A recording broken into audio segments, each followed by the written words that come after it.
Здорово, Рексы! Как вы тут? Сегодня принес вам короткий видос про дополнение ко второму Биошоку. Да, оказывается, оно тут есть. На ютубе подобных видео не встретил. Есть похожее, но не подходит под формат. Поэтому я взял на себя смелость закинуть такой тяжелый груз себе на плечи. Перед началом немного расскажу про историю создания. Дополнение логово Минервы для Bioshock 2 было создано студией 2K Marine. Идея возникла у Стива Гейнера, который предложил разработать самостоятельную историю для вселенной, которая бы не нарушала законы мира Bioshock. Дополнение для ПК вышло в свет в 2011 году. История будет показывать инфотехнологическую сторону восторга. DLC демонстрирует возникновение мыслителя, суперкомпьютера, который отвечает за контроль большинства автоматических систем в подводной утопии, и его создателя, Чарльза Мильтона Портера. Ну, немного рассказал вам про дополнение, теперь можно к выпуску. Усаживайтесь поудобнее, мы начинаем.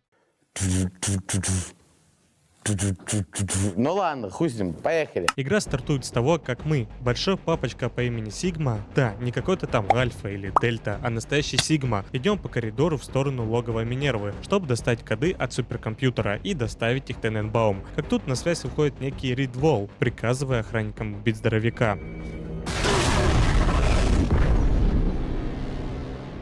Приходим в себя уже под завалом, и пока герой выбирается, скажу, что события игры происходят параллельно событиям второй части. То есть Лэмп еще держит в заложниках родную дочку, а Синклер остается в человеческом обличии. С нами на связь выходит некий Чарльз Мильтон Портер и говорит, что Тененбаум уже ввела его в курс дела, так что чел будет нас сопровождать на протяжении всей игры. Помните вот этих слизней из второй части? Так вот, здесь их много. Самое интересное, что они будут не только в песках и на камнях. В этом дополнении их поместили в банке, так что нам позволят лутать дополнительный Адам. Во время прогулки по дну мы понимаем, что будем иметь дело с компьютерами, потому что вычислительных блоков здесь полно. Войдя в логово, Чарльз говорит, что оно бесточено и надо бы восстановить электричество, иначе вообще никуда не попадем. Это место — логово Минервы, куда больше, чем просто убежище. В прошлом оно было технологическим центром Восторг, штаб-квартирой исполнительного крыла центрального компьютинга. Здесь жили и работали лучшие умы со всего мира. Кроме того, комплекс включал в себя вакуумный архив с досье на каждого гражданина и робототехнику Макледона, ту самую компанию, что создала все эти камеры и всех этих роботов. В главном холле нас ждала кукла, выглядевшая точь-в-точь как те, что мы видели в парке Райана. А вскоре появился Ирид, который без лишних предусловий заявил, что не отдаст Мстителя, что в общем-то было и ожидаемо. И давайте, чтобы сразу закрыть вопрос о действующих персонажах, я расскажу про них. Первая будет Бриджит Тененбаум, немецкая ученая-генетик. Она была первой, кто обратил внимание на уникальные свойства Адама и с помощью Фрэнка Фонтейна сумела наладить его массовое производство, а также именно она создала маленьких сестричек. Если не шарите за вышесказанное, прошу обратить внимание на верхний правый угол, там будет подсказка на видео. Вторым выступает Чарльз Портер. Он был одаренным математиком, который закончил университет Линкольна. Это первый универ, который присваивал ученые степени афроамериканцам. Естественно, ум Чарльза не остался незамеченным, и уже во время Второй мировой сам Алан Тьюнинг позвал парня работать над взломом машины Энигма. Такая новость воодушевила молодого, и он сразу принялся трудиться, что, конечно же, очень плохо сказалось на отношениях с супругой, ведь ученый почти не появлялся дома, а рассказать ей о проекте не мог, так как это военная тайна. И вот однажды ночью по возвращению к жене он увидел на месте своего дома только пепел. Начиная с этого момента он будет винить себя в смерти своей любимой. Да, такая история. Идем дальше. Уже после победы над захватчиком Эндрю Райан приглашает Портера в Восторг, чтобы тот занимался системой безопасности. Взяв все передовые технологии нового мира, он вместе со своим коллегой Ридом Воллом, да, он его бывший напарник, создают супермашину и называют ее мыслителем, который способен координировать вообще все, что связано с техникой, от вагонов до пылесосов. Однако Милтон не смог простить себе смерть возлюбленной и решил загрузить все старые записи о жене в машину, чтобы создать инфожену. Конечно же, Рид не одобрял такое отношение к компьютеру. Совсем скоро молодой специалист окончательно помешался на идее возрождения, и Волл увидел прекрасную возможность сместить парня, чтобы лично возглавить проект. Напарник подделывает аудиозапись с признанием Чарльза, что тот работает на Фонтейна. Конечно же, в эту сказку поверил Эндрю и незамедлительно закинул молодого за решетку. Там Портер пробует еще долго. Что касается Рида Волла, он смог взять на себя мыслитель, чему был очень рад. И как это часто бывает, человек с наилучшими намерениями намерениями и маниакальной жаждой достичь цели стал психом. Он, конечно, не сразу добился этого. Постепенно. Когда Райана убили, Минерва осталась в изоляции. И пока Сигма не появился здесь, Риду хватило времени попробовать плазмиды на вкус, что свело молодого ученого с ума, и он стал писать какие-то уравнения, причем писал он их буквально везде. А, кстати, забавный факт. Вначале комп использовали, чтобы угадать бейсбольные матчи. И вот наступает 1968 год, когда Тененбаум снова спускается в восторг, чтобы спасти малышек. После того, как она покинула Дельту на подводном вокзале, с ней связывается Милтон Портер и предлагает сотрудничество, целью которого является спасение компьютера. С этой сделки выигрывают оба. Ученый из того, что эта сила не попадет в руки Лэмп,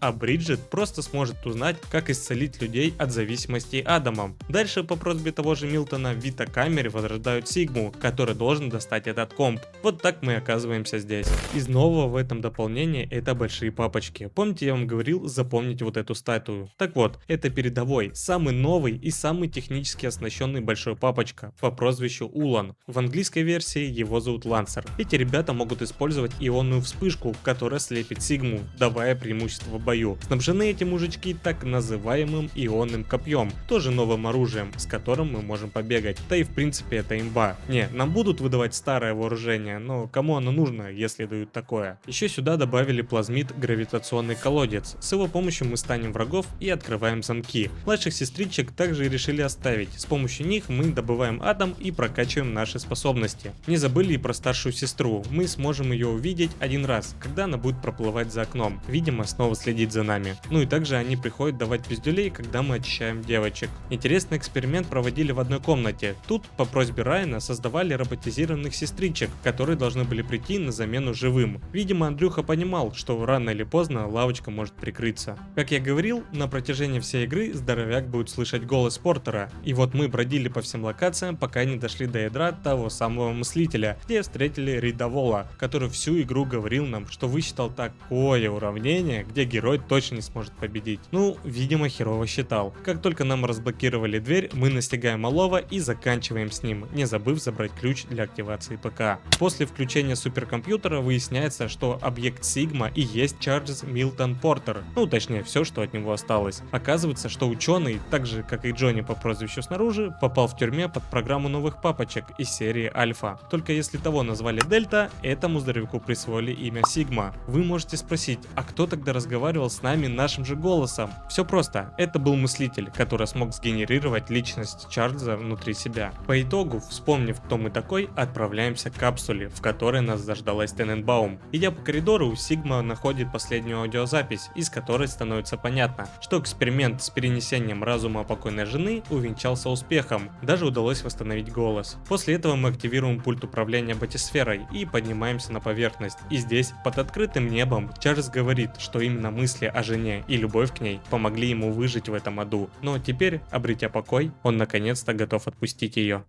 Ну что, Рексы, как вам дополнение? Вроде ничего такое, да? Мыслей по нему немного. Хочу сказать, что мне понравилась идея с новыми папочками и оружием. Конечно, было очень интересно посмотреть, как в мир восторга вплели тему искусственного интеллекта и оцифровки личности. Не скажу, что прям свежести завезли, нет, просто такое приятное дополнение. Локации сами по себе не душат, а вносят что-то новое с этими компьютерами. Хотелось бы побольше аудиодневников, потому что мир ощущался немного пустым. Ну, уже как есть. Под конец хочу сказать, что у нас на канале уже 500 человек. Когда смотришь на эту цифру, становится очень приятно и сразу понимаешь, что все делается не зря. Хочу выразить вам большую благодарность за поддержку и за то, что смотрите все, что я делаю. Теперь буду с вами прощаться. Спасибо за просмотр. Подписывайтесь на канал, ставьте лайки и оставляйте комментарии. Я их все читаю.